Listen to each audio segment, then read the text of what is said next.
So you have all your little dancers all lined up, loverly and orderly, and their little faces are beaming up at you. They are so excited to do ballet with you. So you start talking to them about plie, because this is how we start ballet class, with plie, of course. No more than 10 seconds pass with you talking about plie, and suddenly all those little dancers are now rolling around the floor like marbles, completely uncontainable, and you wonder, how did you lose control so quickly? How do you get the control back? Better yet, how do you never lose the control to begin with? And that is what this video is about. The trick is very simple. It's called story build. That is what I call it anyway. So what is story build? It is where you build a story. No, for real, you actually really do build a story, and you do this with every single item you present to your dancers. Every single item has a story build to it. Now, this doesn't so much apply to the older dancers, the 7 to 8-year-olds, but I'm going to talk a little bit more about them later. I want to focus primarily on the younger ones, the 3 to 6-year-olds, the ones who, they basically can't sit still for more than 3 seconds put together. So back to what story build is. Story build is where you create a story and you connect it directly to the step or the concept that you are teaching. And you might even allow the students to add some of their own ideas and elements into it as well. Once the story is built, you then stand up and you dance the story. Story build. Why does this work so well?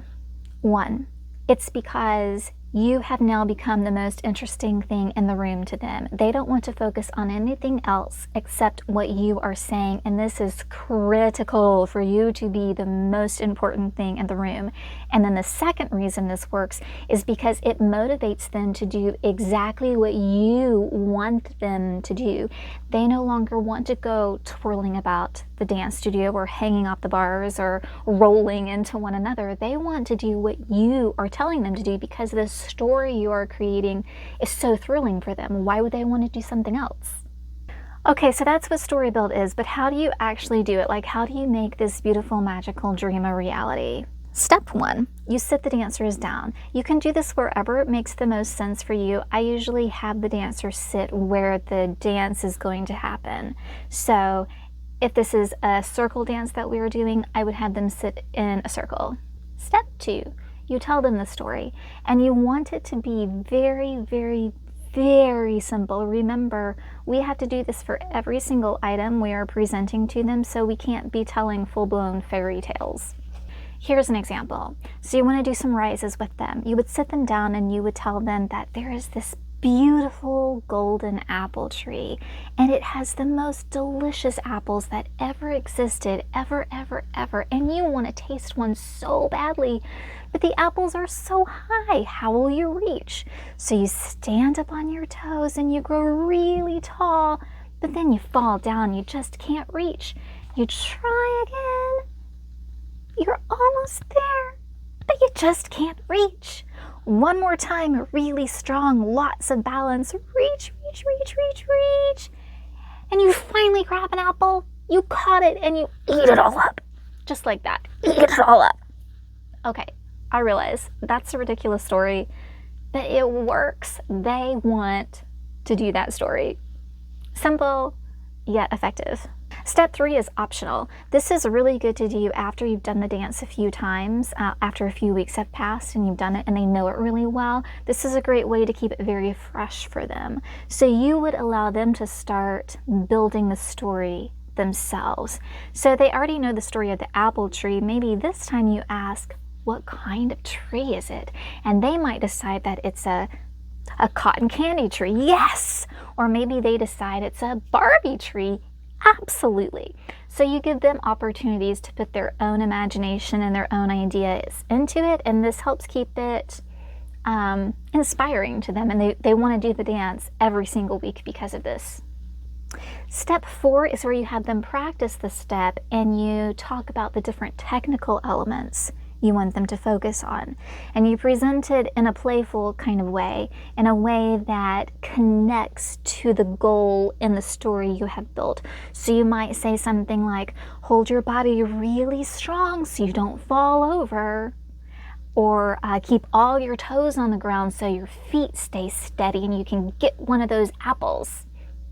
These kinds of corrections. And then step 5 is the last step, and this is literally where you dance out the story and you see the magic unfold, and it really is very magical. You took these kids from rolling around on the floor like uncontrollable marbles to doing Elevate while using their imagination and not having to constantly tell them to pay attention to you because they already want to pay attention to you, which I want to restate is golden, right? That is so crucial, is you want them to want to listen to you. Now, touching briefly on the older dancers, the 7 to 8-year-olds, they don't need this kind of motivation nearly as much as the younger ones do, and we don't want to give it to them too often because we are wanting to transition them into that next level where we're not talking about apple trees and such, right? Or at least they don't need that kind of thing. However, it is still really useful to do with them on occasion, and they enjoy it, and it does build artistry and nurtures their imagination. And of course, these are all things that dancers need. So definitely use it when it seems like the time is right for them. Now, the difficult part, of course, with story building is finding the story to use. You really have to go back to your own 4, 5, 6-year-old self and figure out what excited you. The key is to keep it very simple and use lots of animation in your voice, in your face, and your body. You want to really pull them in to the story, no matter how simple, no matter how bizarre. Pull them in with your own energy. To give you a head start on all of this, I've created 3 dances, 1 for each level, and you can find them at my store, mycornerballet.com. Totally free. The link is in the description box. However, as of this recording, I'm having trouble getting YouTube to verify my channel, so the link is not clickable. Sad day, but it's super simple. mycornerballet, sorry, I think about it. mycornerballet.com, and you can get those dances, and that might help kind of unlock your own imagination so that you can start creating your own dances. I will catch you next time.